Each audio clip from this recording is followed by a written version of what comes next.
Dans cette conférence de juillet 1982, Bernard de Montréal aborde le thème des lois de l'incarnation. Il explique que pour comprendre ce phénomène, il faut d'abord comprendre celui de la mort. Certaines entités viennent sur Terre ou sur d'autres planètes pour des raisons spécifiques et ne sont pas le produit d'une réincarnation. Pour la majorité des hommes, l'incarnation est un processus de réincarnation qui leur permet d'acquérir de l'expérience et de parfaire leur intelligence spirituelle. L'être meurt, sa mémoire personnalisée cherche à se réincarner, mais cette mémoire n'est pas associée à un corps éthérique ou mental. L'individu revient avec une mémoire de l'âme qui devient le support de son être dans les mondes parallèles, invisibles et inaccessibles pour nous. L'incarnation permet le perfectionnement de l'esprit déjà existant dans le monde de la mort, en fusionnant l'âme et l'esprit dans le corps matériel. L'esprit, qui est une partie indivisible de l'homme, retourne au monde de l'esprit universel après la mort, où il est étudié par des intelligences pour les futures incarnations. Selon cette explication, l'âme est une composante des êtres humains et est liée à la mémoire astrale. Les êtres biologiques dotés d'une âme sont dirigés par les mondes de l'éternité, qui veillent à leur évolution sur les globes. Lorsque l'esprit d'un être humain est suffisamment évolué, il n'a plus besoin de la mémoire astrale et peut se libérer de son âme. Lorsqu'il devient un être descendant, il étudie le comportement humain sur les globes afin de préparer une nouvelle évolution ou une nouvelle race. Cela remet en question le phénomène de réincarnation, car il est possible que certains êtres soient simplement incarnés et n'aient pas besoin de revenir dans la matière cycliquement. Certains individus peuvent alors être amenés à briser ce lien avec le monde astral pour arrêter le processus de réincarnation. Dans ce discours, le conférencier explique que le monde de la mort n'est pas une dimension spatiale mais une condition vibratoire permettant à des intelligences de résider dans le cerveau de l'homme.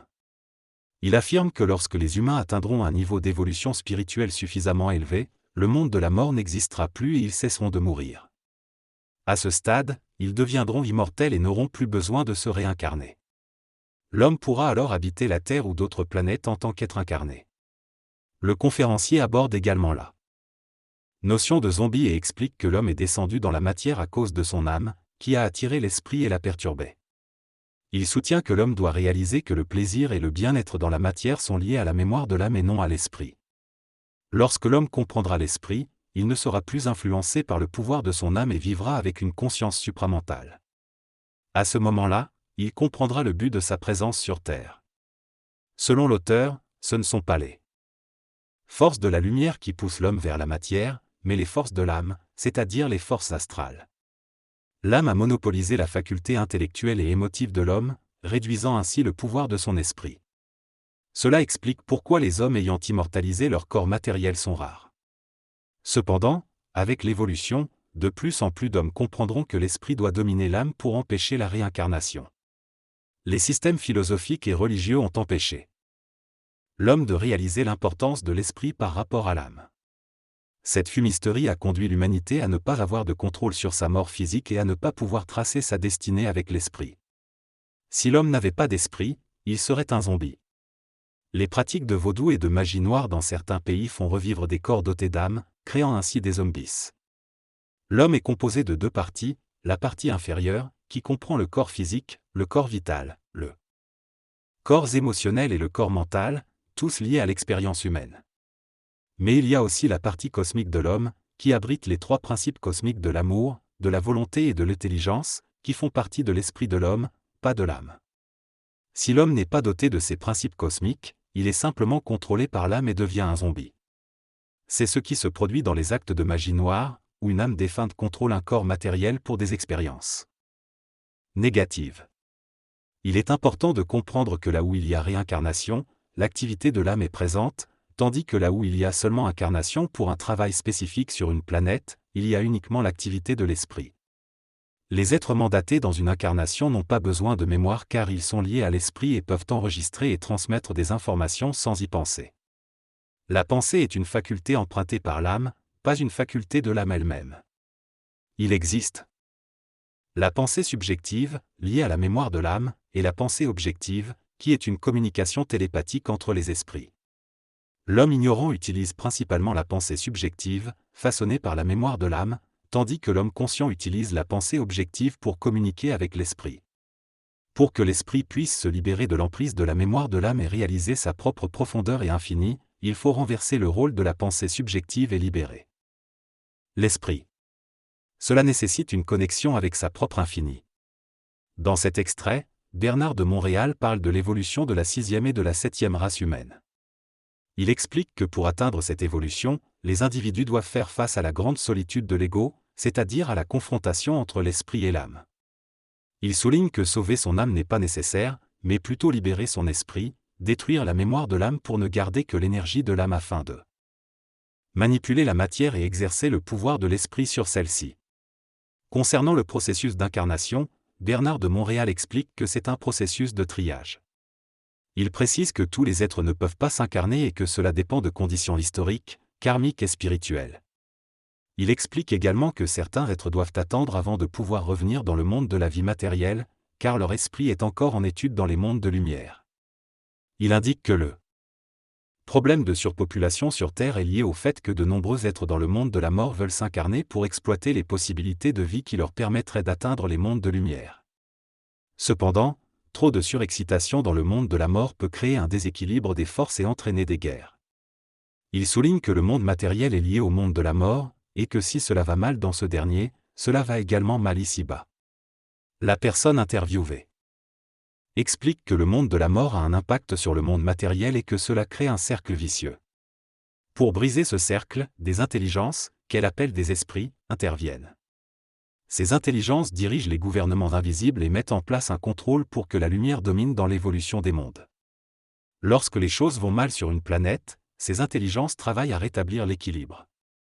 À la fin d'un cycle, les êtres lumineux mettent fin aux activités de guerre sur le plan matériel. En ce qui concerne la biologie humaine, elle est fabriquée sur le plan éthérique. Si une race continue d'exister sur le plan matériel sans être affectée par des guerres, des catastrophes, des maladies, etc., les êtres de la mort peuvent facilement recréer des corps éthériques pour revenir dans le monde physique. Lorsqu'un mort est autorisé à se ressusciter, il crée l'idée d'un son grâce à sa mémoire du son. Par cette volonté de mémoire, il peut appeler à son secours le monde de l'éther pour créer une forme éthérique. Ces doubles éthériques sont ensuite utilisés pour donner à l'homme la force vitale nécessaire à la continuité de la génétique humaine. Dans le monde de la mort, il existe des êtres qui surveillent la continuité de la génétique humaine. Dès qu'une femme a une relation génétique avec un homme, ces êtres créent le véhicule nécessaire pour la conception d'un enfant. Ils voient l'énergie plutôt que la matière et agissent en fonction de cette vision. L'enfant, encore dans le ventre de sa mère, se développe grâce à des intelligences dans le monde de la mort qui créent son corps vital. Lorsque l'enfant naît et commence à respirer, son corps astral se lie à son corps vital. Il devient un être animé d'un esprit lorsque l'atome de son corps mental commence à se développer, généralement vers l'âge de 3 ans. À 7 ans, l'atome du corps mental est stabilisé et l'enfant est doté de son esprit. Son développement mental se poursuit jusqu'à l'âge de 21 ans. Avant la puberté, l'enfant n'est pas en mesure de se reproduire et il est considéré comme un être ne relevant pas encore du monde des morts, bien que leurs influences continuent d'agir sur lui. Pendant cette période, des phénomènes parapsychologiques peuvent survenir, comme la communication avec les morts ou les poltergeists. Dans cette discussion, le boulevard M. Bouddha de mémoire affirme que les êtres jeunes ont souvent des facultés psychiques déséquilibrées en raison d'un ajustement incomplet de leur corps astral. Il fait une distinction entre intelligence et facultés psychiques, soulignant que ces dernières peuvent causer de la souffrance chez les individus qui les possèdent. Il cite notamment Edgar Cayce et Uri Geller comme exemples d'individus affectés par leurs facultés psy. Selon le boulevard M, ces facultés sont données aux humains par des entités sur d'autres plans qui utilisent leur corps astral, ce qui les désaxe et les empêche de servir leurs propriétaires de manière constructive. L'auteur condamne le psychisme et prévoit que les humains seront à l'avenir puissants dans leurs vibrations éthériques plutôt que psychiques, en contrôle direct de leurs corps éthériques. Cela leur permettra d'exercer un pouvoir sur la matière à travers leur conscience vibratoire. R.G. Robert Gilbert, le co-animateur de la discussion, fait remarquer que le sujet de l'incarnation semble s'éloigner, mais soulève la question de savoir si certaines personnes sont victimes d'une incarnation qu'elles n'ont pas choisie et qui leur est imposée. Selon les propos de Boulevard M, l'idée de manipulation avant la naissance n'est pas applicable. Lorsqu'un être humain se réincarne, son plan de vie est basé sur la mémoire de son âme et sur son caractère, qui est la programmation de cette mémoire. Ce plan de vie est exécuté en fonction de l'évolution de l'âme, bien qu'il ne soit pas nécessairement parfait. Cependant, si un individu possède un esprit supérieur, il peut neutraliser ce plan de vie et suivre sa destinée. Ainsi, être dans son esprit permet de ne pas être affecté par les influences astrologiques ou planétaires. La condition astrologique d'une personne est déjà intégrée dans son intention d'incarnation, et cela crée l'impression qu'elle est influencée par les planètes. Cependant, cela relève plutôt d'un jeu subtil dans le monde de la mort, où l'on nous fait croire que les planètes ont une influence précise sur l'homme. En réalité, il s'agit plutôt d'une coïncidence entre l'incarnation et l'intention de réincarnation. Selon l'intervenant, la dualité des sexes sur Terre est due aux lois de la polarité présente dans le cosmos. Pour qu'il y ait échange d'énergie, il faut la présence d'un pôle positif et d'un pôle négatif, d'où la nécessité des deux sexes pour procréer. Cependant, l'intervenant explique que si les humains étaient capables de créer eux-mêmes leurs propres êtres, ils pourraient neutraliser la polarité et se reproduire sans avoir besoin de deux individus. C'est l'absence du pouvoir de l'esprit chez l'homme qui le force à être engendré par deux êtres. Quant à la question de l'incarnation du Christ, l'intervenant préfère ne pas en discuter publiquement, respectant ainsi les croyances des différentes églises et théologies. Il estime que les questions sur le Christ ne sont pas primordiales tant que l'homme n'est pas pleinement dans sa propre intelligence. Le but de son travail est de faire à mieux comprendre le mécanisme intérieur de l'homme, sans bouleverser ses croyances. Dans cette entrevue, il est mentionné que les êtres humains ont tendance à mystifier la réalité pour maintenir une certaine ferveur religieuse. Cependant, il est souligné que ceux qui vivent de l'intelligence ont la responsabilité de regarder les choses objectivement, sans se laisser emporter par les émotions attachées au sacré. En ce qui concerne l'incarnation et la sexualité, il est expliqué que le spermatozoïde contient trois aspects, l'esprit de l'atome physique, sa mémoire et sa dynamique, qui lui donnent sa force et sa capacité de pénétration. L'ovule, quant à lui, contient la mémoire de l'ancienneté de la race, de l'esprit et de la personnalité, ce qui lui permet de recevoir le spermatozoïde. Il est mentionné que c'est l'ovule qui permet la continuité génétique, tandis que le spermatozoïde peut apporter de nouvelles facultés génétiques et provoquer des mutations ou des changements dans le comportement génétique. Cependant, de la génétique humaine est principalement contrôlée par l'ovule. Il est évoqué la possibilité que les scientifiques puissent altérer le pouvoir du spermatozoïde, ce qui pourrait permettre la création de clones sans avoir besoin de l'ovule. Ces clones seraient créés en fonction d'un changement vibratoire dans la densité magnétique de l'intelligence et pourraient être utilisés dans les plans supérieurs de l'évolution. En résumé, cette entrevue aborde la tendance des êtres humains à mystifier la réalité et met en évidence les rôles du spermatozoïde et de l'ovule dans l'incarnation et la génétique. Elle mentionne également la possibilité future de créer des clones grâce à des altérations du spermatozoïde. Selon la source mentionnée, les clones sont des entités qui sont créées à partir d'une imitation dans le spermatozoïde et non en raison d'un contact ou d'un changement dans la chimie environnementale ou écologique. L'ovule, quant à lui, a une activité passive et fonctionne comme un miroir, réfléchissant l'image du spermatozoïde. Lorsque le spermatozoïde est modifié ou muté, l'activité de l'ovule est également modifiée pour répondre à cette nouvelle stimulation. Dans le futur, avec les avancées scientifiques, le spermatozoïde deviendra l'élément dynamique le plus affecté par l'évolution de la génétique robotisée, tandis que l'ovule perdra de son importance. L'auteur mentionne également que l'homme ne sera autorisé à créer des clones que lorsque le pouvoir de l'astral, le pouvoir sur son propre esprit, sera conquis. Sans cela, les clones créés seraient des êtres mécaniques, zombiques et potentiellement dangereux pour l'évolution de l'espèce. En ce qui concerne l'androgynie, il s'agit d'une idée idéaliste de la fonction synthétique de la polarité sexuelle. Un être humain fonctionnant en tant qu'esprit aurait la capacité de créer par synthèse vibratoire un être conforme aux lois de la polarité sexuelle. L'auteur explique que l'esprit, en tant qu'intelligence créative, synthétise tout et n'est pas soumis à la dualité, contrairement à ce qui existe en dehors de l'esprit.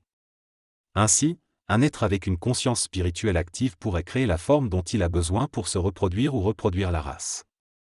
Enfin, il est noté que le monde de l'esprit est un monde d'intelligence, de créativité et de liberté. Il est le monde de toutes les lois et de la conscience universelle. Il est le monde des gouvernements invisibles. Il n'est pas possible d'avoir des zombies dans le monde de l'esprit.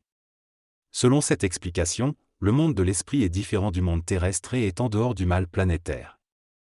Le phénomène des zombies est considéré comme un phénomène cardiaque car le cœur peut être manipulé par le monde astral. Les films d'horreur où le cœur est attaqué sont symboliques de la destruction de l'âme. Dans le monde de l'esprit peut s'exprimer dans l'éthérique mais a besoin d'un corps matériel, soit en passant par le monde astral, soit en créant une forme pour se manifester aux humains. La continence et la chasteté sont préconisées dans certains mouvements religieux car dans le passé, l'humanité était barbare et avait besoin d'être guidée. Cependant, lorsque l'homme sera dans son intelligence, il pourra vivre selon les lois de l'esprit sans avoir besoin de ces contraintes. Selon Bernard de Montréal, l'homme n'a plus besoin des notions du passé pour mesurer son caractère ou son action. Son intelligence réside dans son esprit, qui est en harmonie avec l'énergie de l'esprit universel. Ainsi, il n'a plus besoin de la mémoire de l'âme ni de l'enseignement de l'humanité pour vivre conformément aux lois de la vie. En ce qui concerne la sexualité, Bernard de Montréal affirme qu'il n'existe pas de lois établies. Les lois de la sexualité sont inventées par l'homme pour satisfaire ses besoins et entretenir ses passions ou ses notions personnelles. L'idée selon laquelle la sexualité peut permettre une élévation spirituelle est un mécanisme de l'astral chez l'homme, en lien avec des pratiques telles que la magie noire. Il y a deux façons de vivre la sexualité sur Terre, soit en fonction de la mémoire de l'âme et des désirs du corps astral, soit en fonction de l'intelligence de l'esprit, en utilisant le corps astral pour manipuler ses énergies et rendre la sexualité plus profonde et significative. Beaucoup de personnes considèrent la sexualité comme importante, au point qu'elles seraient découragées sans elle. Cependant, cela reflète une conscience limitée de l'être humain et un manque de capacité à vivre de l'esprit plutôt que de l'astral. La sexualité a joué un rôle important dans la continuité de la race humaine, en permettant la procréation et l'évolution génétique. Si on enlevait cela à l'humanité, le fondement de l'évolution de la race s'effondrerait. Toutefois, selon Bernard de Montréal, une nouvelle humanité pourrait émerger, où l'évolution de la race physique n'aurait plus d'importance et où l'évolution de la race mentale sur un plan invisible prévaudrait. Dans ce cas, la sexualité ne serait plus une question de plaisir, mais servirait à façonner une forme qui permettrait l'exécution de cette race sur un plan invisible, à partir de la thyroïde. Dans cet extrait d'une interview, le conférencier Bernard de Montréal, Boulevard M, aborde différents sujets liés à la sexualité et à la contraception. Il explique que l'orgasme ou l'érection qui se manifeste chez un homme près d'eux. La mort n'est pas sexuelle mais le résultat de la descente de l'énergie dans son corps. Il précise que le sexe masculin est simplement une pointe par laquelle l'énergie peut s'échapper. Concernant la contraception, il encourage à choisir la méthode la meilleure.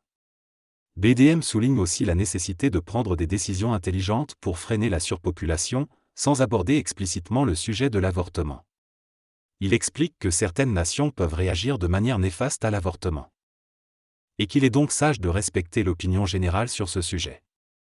Lorsque l'interviewé lui demande pourquoi on doit être prudent sur des sujets liés à la sexualité, BDM explique qu'il faut renverser les notions petit à petit, à mesure que les gens sont prêts à les absorber.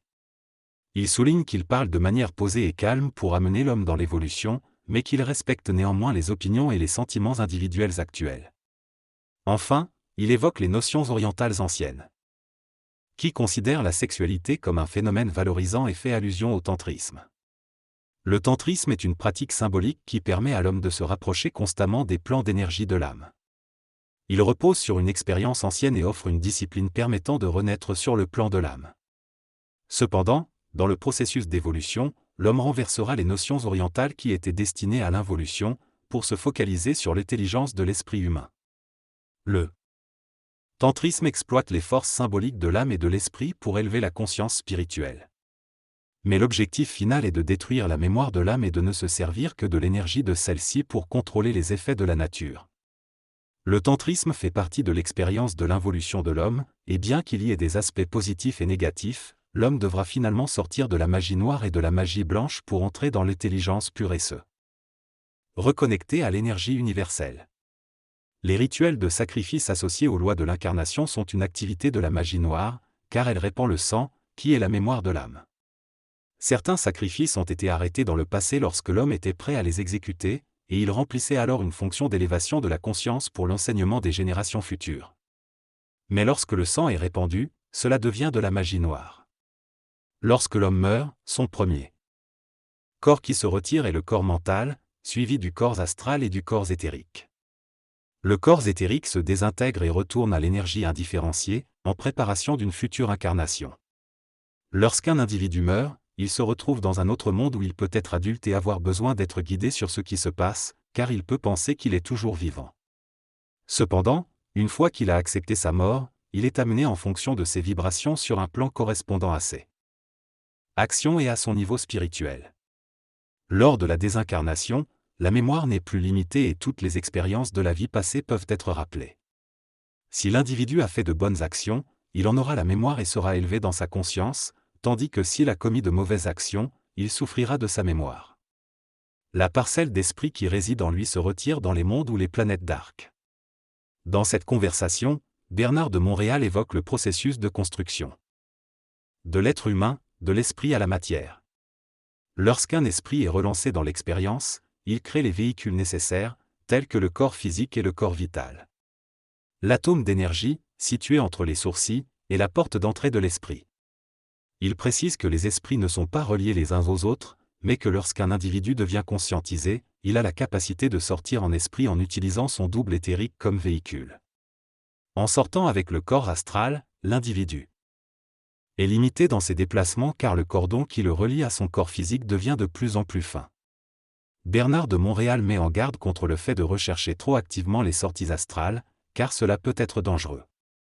Lorsque le cordon d'argent est rompu, il y a une mort physique ou une perte de conscience. Il rappelle qu'un individu peut vivre sur un plan subtil sans avoir besoin du corps astral s'il n'a plus de mémoire, mais s'il veut interagir avec la matière, il a besoin de ce corps astral pour ressentir la solidité. Bernard de Montréal souligne que de nombreuses expériences occultes ont conduit à la mort en raison de l'excès de recherche spirituelle.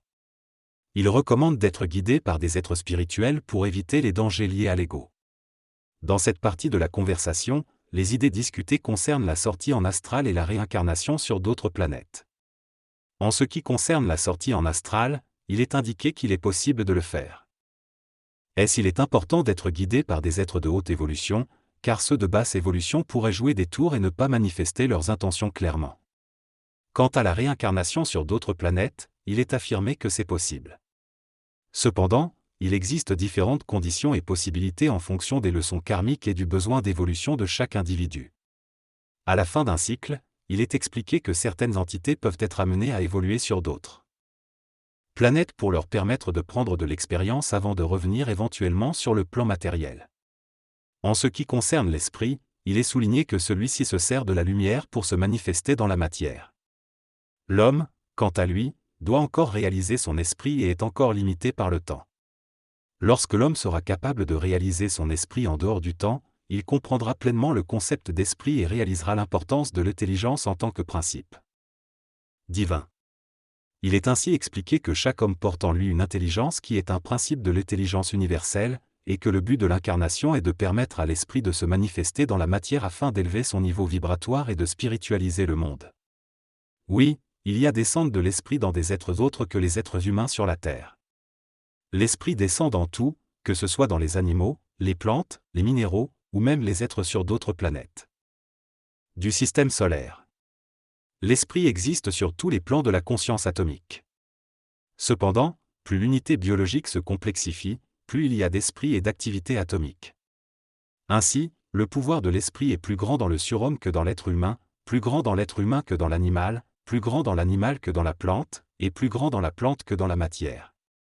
L'esprit se manifeste partout pour maintenir la forme de la matière grâce à son intelligence.